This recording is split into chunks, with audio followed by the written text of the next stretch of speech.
आप देख रहे हैं अपना बिहार और आपके साथ मैं हूं विवेक। बड़ी खबर है पटना से, जहां आरजेडी एमएलसी विनोद जायसवाल के आवास पर आयकर विभाग ने करीब 6 घंटे तक छापेमारी की और इस छापेमारी में आईटी की टीम ने बड़ी संख्या में दस्तावेज और कागजात बरामद किए हैं। जब्त कागजातों में कई वित्तीय संस्थानों में निवेश के अलावा कई स्थानों पर जमीन में भी निवेश शामिल है। आयकर विभाग की टीम ने टैक्स में गड़बड़ी के भी सबूत उन्हें मिले हैं। फिलहाल इन सभी कागजातों की जांच हो रही है और जांच के बाद ही पूरा आंकड़ा साफ हो पाएगा। आरजेडी एमएलसी विनोद जायसवाल के कोलकाता समेत करीब आधा दर्जन ठिकानों पर पिछले 3 दिन से आयकर विभाग की छापेमारी की जा रही थी और उसी कड़ी में पटना के अनुग्रह नारायण पथ और बुद्धा स्मृति पार्क स्थित कार्यालय पर छापेमारी चल रही थी।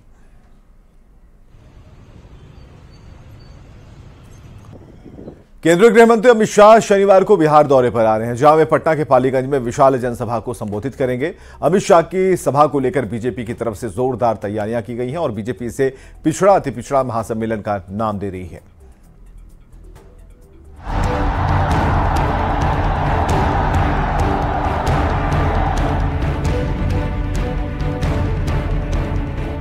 चुनाव की तारीखों का ऐलान भले न हुआ हो, चुनावी रैलियां और बड़े बड़े नेताओं के दौरे शुरू हो गए।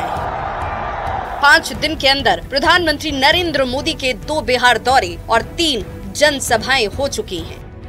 रक्षा मंत्री राजनाथ सिंह का भी दौरा हो चुका है।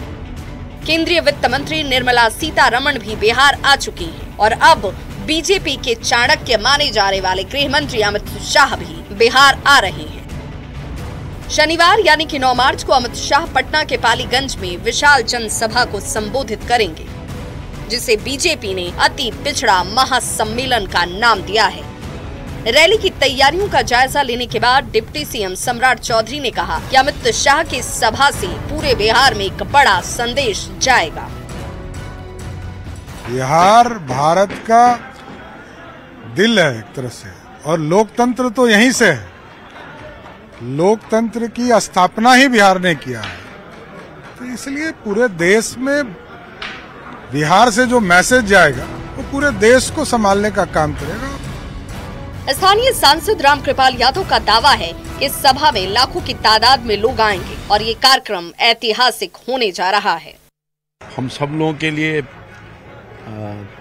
गौरव की बात है कि हमारे यशस्वी गृह मंत्री श्री अमित शाह जी आ रहे हैं मेरी धरती पर।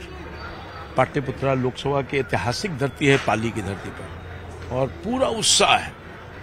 लाखों के तादाद में लोग आएंगे। अभूतपूर्व जातीय गणना के बाद ये साफ हो चुका है कि बिहार में अति पिछड़ा वर्ग की आबादी सबसे ज्यादा है, जिस पर दोनों ही गठबंधनों की नजर है। अति पिछड़ा महासम्मेलन और गृह मंत्री अमित शाह के इस दौरे को उसी नजरिए से देखा जा रहा है। न्यूज़ 18 के लिए पटना से शैलेंद्र कुमार की रिपोर्ट।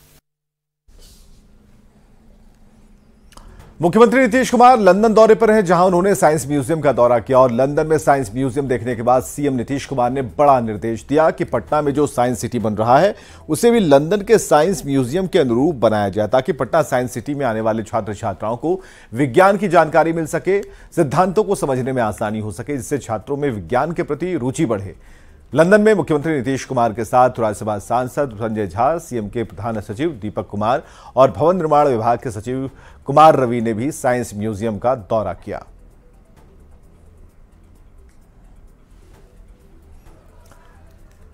भोजपुर के लोगों के रेलवे ने उन्हें एक बड़ी सौगात दी है। आरा से चलकर सासाराम जाने वाली पैसेंजर ट्रेन का ठहराव अब हसन बाजार हॉल्ट पर होगा।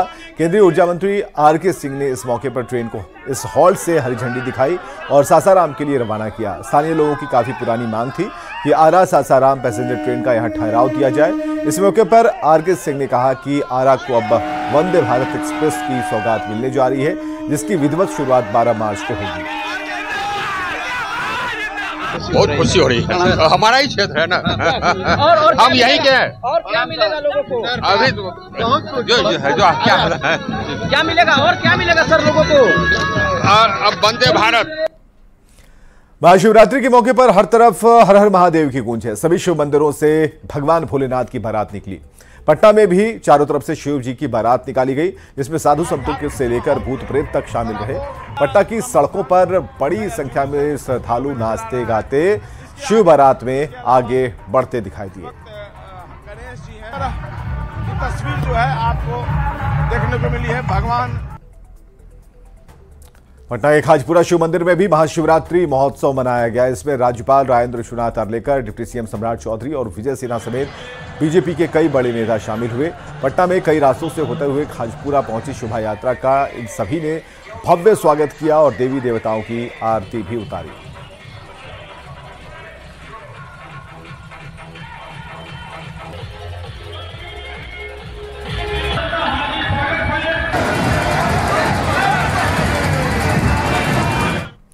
पटना सिटी के मां सलामी सिमली स्थित प्राचीन शिव मंदिर से भी भव्य शोभा यात्रा निकाली गई, जो मंदिर से शुरू होकर विभिन्न रास्तों से होते हुए देर शाम गायघाट स्थित ऐतिहासिक गौरी शंकर मंदिर पहुंची। भगवान शिव की बारात में बड़ी संख्या में लोग गाजे बाजे, हाथी, घोड़े और ऊंट के साथ शामिल हुए। शोभा यात्रा में विधानसभा अध्यक्ष नंद किशोर यादव भी शामिल हुए। महाशिवरात्रि के अवसर पर पटना सिटी में प्रत्येक साल शोभा यात्रा का आयोजन होता है। पूरा शहर शिवमय है। शिव आदि गुरु है। आदि गुरु की आराधना सब करना चाहता है और शिव बड़े भोले, एक लोटा पानी में ही प्रसन्न हो जाते हैं। मैं इस अवसर पर शिवरात्रि के इस महापर्व पर मैं पटना साहिब सहित बिहारवासियों को अपनी शुभकामनाएं देता हूँ और भोले शंकर से प्रार्थना करता हूँ सबके ऊपर कृपा बनाए रखें, सबके घर में सुख शांति। पूरे देश में महाशिवरात्रि की धूम है। इस मौके पर हाजीपुर के प्रसिद्ध पातालेश्वर शिव मंदिर से भी भगवान भोलेनाथ की बारात की अनुपम झांकी निकाली गई। इसमें हजारों की संख्या में श्रद्धालु शामिल हुए। भगवान भोलेनाथ की बारात बैलगाड़ी पर निकाली गई। इसके गाड़ीवान केंद्रीय गृह राज्य मंत्री नित्यानंद राय थे। वे बैलगाड़ी चलाते हुए भगवान शिव की बारात में शामिल हुए थे।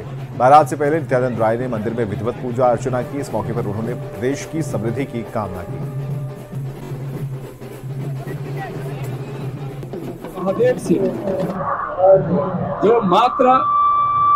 जो निश्चल भाव से एक जल से जलाभिषेक और 2 बेलपत्र चढ़ाकर बड़ी सरलता से पूजन को पूर्ण करते हैं, उस महादेव से हम प्रार्थना करते हैं कि अपने भक्तों के जीवन में सुख शांति समृद्धि दे।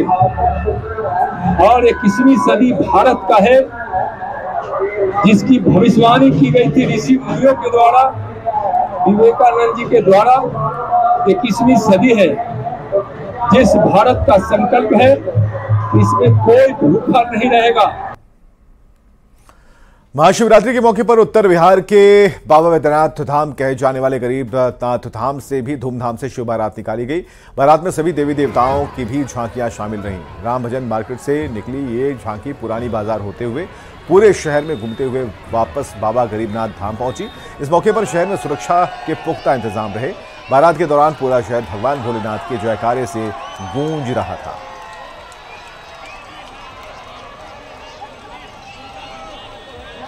महाशिवरात्रि के शुभ अवसर पर मुजफ्फरपुर में भव्य शिव बारात शोभा यात्रा निकाली गई है। मेरे पीछे आप तस्वीर देख सकते हैं। यह झांकी और शिव बारात जो है निकाली गई है। हर साल की तरह इस साल भी निकाली गई है। तस्वीर आप देखिए, अलग अलग देवी देवताओं की छवि जो है वह दिखाई गई है और भोले बाबा अलग अलग रूपों में भी दिख रहे हैं। शिव बारात जो कि मुजफ्फरपुर के बाबा गरीबनाथ मंदिर की तरफ से निकाली गई है। इस बार 54वें साल यह बारात निकाली गई और हजारों की भीड़ जो है इस बारात को देखने के लिए आई है। और आप देखेंगे किस तरीके से शिव जी जो है अलग अलग रूपों में इस बारात में शामिल है। कहीं जो शिव विवाह की तस्वीर भी आपको यहाँ पर दिख रही होगी। इस तरीके से जो शिव जी हैं और पार्वती जी हैं उनका विवाह जो है वह होना है, तो उसको लेकर जो है तस्वीर इस शिव बारात में आप देख सकते हैं वरमाला हो रहा है। तो ये भव्य तस्वीर मुजफ्फरपुर की है। मुजफ्फरपुर में बाबा गरीबनाथ मंदिर से यह जो शिव बारात है निकली है और 54वें वर्ष यह बारात निकली है और इसको लेकर तस्वीर जो है बेहद खूबसूरत तस्वीर, अलग अलग तरह की तस्वीर जो है वह आपको दिख रही होगी। शिव जी अलग अलग रूप में है और पूरा माहौल जो है भक्तिमय हो चुका है। हर तरफ हर हर महादेव के जयकारे लोग लगा रहे हैं और इस बारात में शामिल हजारों की संख्या में लोग हुए हैं। मुजफ्फरपुर से न्यूज़ 18 के लिए प्रियांक सौरभ। भोजपुर में दक्षिण बिहार ग्रामीण बैंक के अधिकारियों और कर्मचारियों ने 17 सूत्री मांग को लेकर धरना दिया। जिले की सभी 95 शाखाएं और क्षेत्रीय कार्यालय पूरी तरह से बंद रहे और इस दौरान कर्मचारियों ने अपनी मांगों को लेकर मैनेजमेंट के खिलाफ प्रदर्शन किया। साथ ही मांगे पूरी नहीं होने पर अनिश्चितकालीन हड़ताल की चेतावनी दी। और हम लोगों का मेन बैंक प्रबंधन से ये डिमांड है कि हम जब काम कर रहे हैं तो उसके एवज में हमको उस हिसाब से मेहनताना मिले। हमारे बहुत सारे इश्यूज हैं। हमारा इंफ्रास्ट्रक्चर बैंक का बहुत सही नहीं है, जिस वजह से ग्राहकों को परेशानी हो रही है। उसको लेके भी हम लोग मांगे किए हुए हैं। तो इस तरह की बहुत सारी मांगे हमारे पास हैं जो हम लोग बैंक प्रबंधन से मांगे। बिल्कुल ये स्थिति बन गया है कि मानसिक प्रताड़ित होकर हम लोग अभी इस स्थिति में काम कर रहे हैं और इसी सब को लेकर हम लोग हड़ताल पे हैं। और आगे अगर हमारी डिमांडों को नहीं पूरा किया गया तो हम लोग चरणबद्ध तरीके से अनिश्चितकालीन हड़ताल पे भी जाएंगे।